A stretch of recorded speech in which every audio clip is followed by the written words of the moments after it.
cosine wave next. So again, it's to do with rotation. If we think about the triangle that's formed by this vector here, with a right angle there, so this triangle, which is something we're familiar with, the right angle triangle. Remember, we've already looked at the sine wave. That was to do with the length of this opposite side, i.e. the distance we've moved up the y-axis. Sine is to do with this opposite the angle. Now, I'm interested in how far I've moved along the x-axis. The adjacent is to do with the cosine. So less often we're interested in how far this position has moved along the x-axis. Less often because x-axis often represents time, so that's not got a meaning in terms of distance travelled. It's normally the distance in this plane that we're interested in, which is why almost invariably we use a sine function. But the cosine exists, so as I move round here, so let's say we've moved to this point, then the cosine will tell me how far I've moved along the x-axis. So at time 0, angle 0, how far have we moved along the x-axis? 1. The maximum distance, which is 1. So now instead of starting at 0, we start at 1, and then at 90 degrees, we now got to the point where we're at 0. Okay, Tom? So it looks a bit like this, only it's out of step with the sine wave. So if we now sketch this out, we start off at 1, so that would be 1.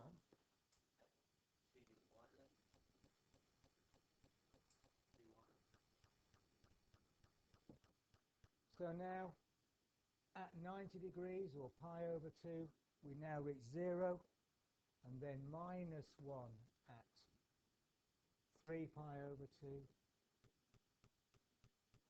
sorry, pi, 0 at 3 pi over 2, and back to 1 again at 2 pi. So now we have this cosine wave, which looks a little bit like this for one complete cycle. So this is pi over 2, 90 degrees, pi, 3 pi over 2, 2 pi. Can anybody predict for me what the cosine of 45 will be without putting it into the calculator? 45 degrees, or pi over 4. What will that be? 0.3.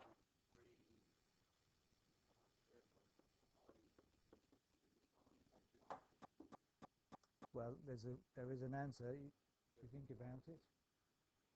If we think about the triangle, at 45 degrees, what can we say about the opposite and the adjacent at 45 degrees?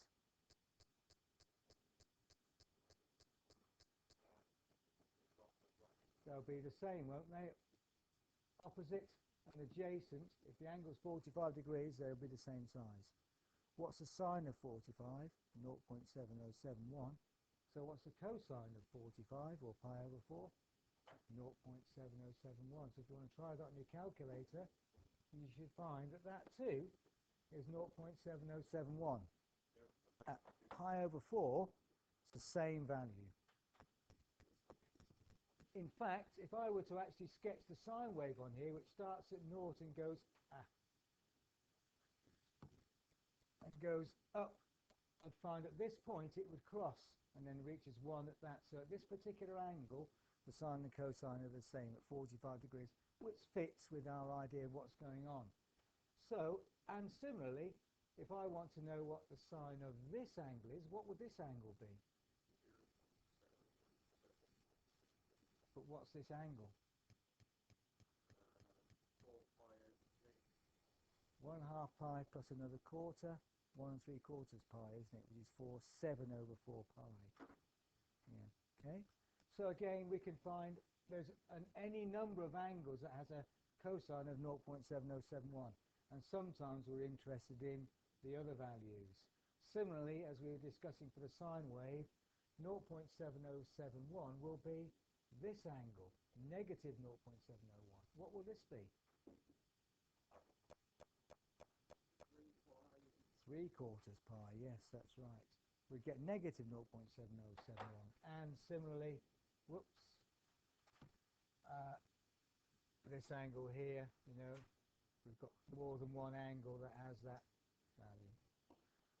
So again, knowledge of angles and knowledge of the cosine wave allows us to calculate how far we've moved along the x-axis for different rotations. And you can see from the rotation, look, that that point and the one exactly opposite it will give the same value for x, but one positive, one negative. So in terms of the rotation, we can predict where those angles will be as it's rotating round. Okay, that's the cosine wave.